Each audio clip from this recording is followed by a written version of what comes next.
ಮಲೆ ಮಹದೇಶ್ವರ ಬೆಟ್ಟದಲ್ಲಿರೋ ಆರೋಪಿ Darshan. Supreme court ಆದೇಶ ಬೆನ್ನಲ್ಲೇ ದರ್ಶನ್ಗೆ ಶಾಕ್ ಎದುರಾಗಿದೆ. ಮಹದೇಶ್ವರ ಬೆಟ್ಟದಲ್ಲಿ ಪೂಜೆಯನ್ನ ಮಾಡಿದ್ದಂತಹ ದರ್ಶನ್, ಆರೋಪಿ ದರ್ಶನ್ ಕೈ ಹಿಡಿಯಲಿಲ್ಲ ಮಲೆ ಮಹದೇಶ್ವರ. ಯಾವ ದೇವಸ್ಥಾನಕ್ಕೂ ಭೇಟಿ ಕೊಟ್ಟರೂ ಪ್ರಯೋಜನ ಆಗಿಲ್ಲ. ಮಧ್ಯಾಹ್ನದ ವೇಳೆ ಬೆಂಗಳೂರಿಗೆ ಬರುವಂತಹ ಸಾಧ್ಯತೆಗಳು ಕೂಡ ಇದೆ. ಮಲೆ ಮಹದೇಶ್ವರ ಬೆಟ್ಟದಲ್ಲಿರುವಂತಹ ಆರೋಪಿ ದರ್ಶನ್ ಅನ್ನುವಂತಹ ಮಾಹಿತಿ ಸದ್ಯಕ್ಕೆ ಲಭ್ಯವಾಗ್ತಾ ಇದೆ. ಸುಪ್ರೀಂ ಕೋರ್ಟ್ ಆದೇಶವನ್ನು ಹೊರಡಿಸಿದೆ.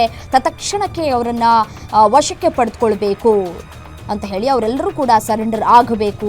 7 ಜನ ಆರೋಪಿಗಳು ಎಲ್ಲರೂ ಕೂಡ ಬಂದು ಸರೆಂಡರ್ ಆಗಬೇಕು ಅಂತ ಹೇಳಿ ಸುಪ್ರೀಂ ಕೋರ್ಟ್ ಜಾಮೀನನ್ನು ರದ್ದು ಮಾಡಿ ಮಹತ್ವದ ಆದೇಶವನ್ನು ಹೊರಡಿಸಿದೆ. ಒಂದು ಕಡೆ A1 ಆರೋಪಿ ಪವಿತ್ರ ಗೌಡಳನ್ನ ಈಗಾಗಲೇ ವಶಕ್ಕೆ ಪಡೆದುಕೊಳ್ಳುವಂತಹ ಕೆಲಸಗಳಾಗಿದೆ.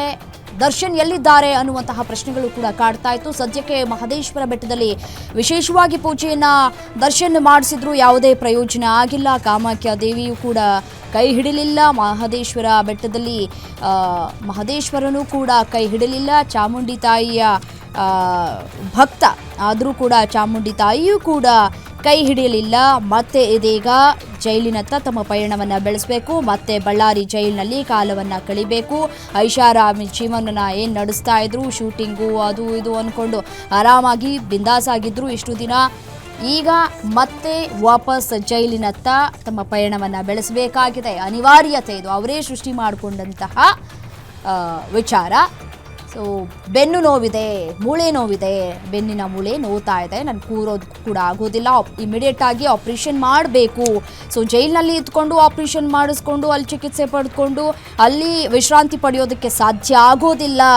ಇಮಿಡಿಯೇಟ್ ಆಗಿ ಅವರನ್ನು ಈ ಬೇಲ್ ಮೇಲೆ ಹೊರಗಡೆ ಬಿಡಬೇಕು ಅನ್ನುವಂತಹ ವಿಚಾರವನ್ನು ಹೈಕೋರ್ಟ್ನ ಮುಂದೆ ಹೇಳಿದ್ದಕ್ಕಾಗಿ ಸೊ ಜಾಮೀನು ಸಿಕ್ತು. ಜಾಮೀನು ಸಿಕ್ಕ ನಂತರ ಯಾವುದೇ ರೀತಿಯಾದಂತಹ ಈ ಬೆನ್ನು ನೋವಿಗೆ ಸಂಬಂಧಪಟ್ಟಂತಹ ಆಪರೇಷನ್ಸ್ಗಳನ್ನು ಅವರು ಮಾಡಿಸ್ಕೊಳ್ಳಿಲ್ಲ. ರಿಲೀಸ್ ಆದ ನಂತರ ಆಸ್ಪತ್ರೆಗೆ ದಾಖಲಾಗಿ ಚಿಕಿತ್ಸೆಯನ್ನು ಪಡೆದುಕೊಂಡ್ರು.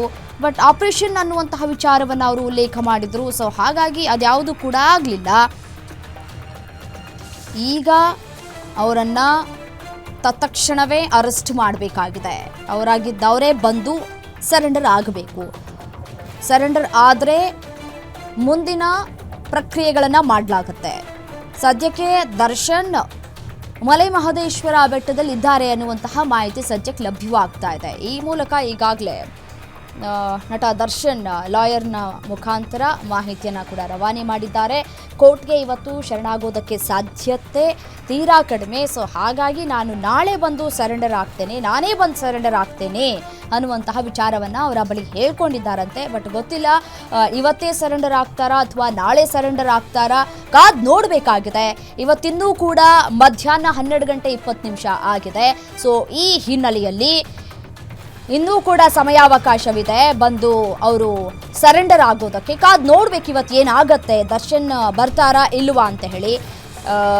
ನಾಟ್ ಓನ್ಲಿ ದರ್ಶನ್, ಪ್ರದೋಷ್, ನಾಗರಾಜ್, ಲಕ್ಷ್ಮಣ್, ಜಗದೀಶ್, ಅನುಕುಮಾರ್ ಅವರು ಕೂಡ ಇದ್ದಾರೆ ಈ ಒಂದು ಪ್ರಕರಣದಲ್ಲಿ. ಇವರೆಲ್ಲರೂ ಕೂಡ ಎಲ್ಲಿದ್ದಾರೆ, ಏನು ಮಾಡ್ತಾ ಇದ್ದಾರೆ, ಯಾವಾಗ ಬಂದು ಸರೆಂಡರ್ ಆಗ್ತಾರೆ.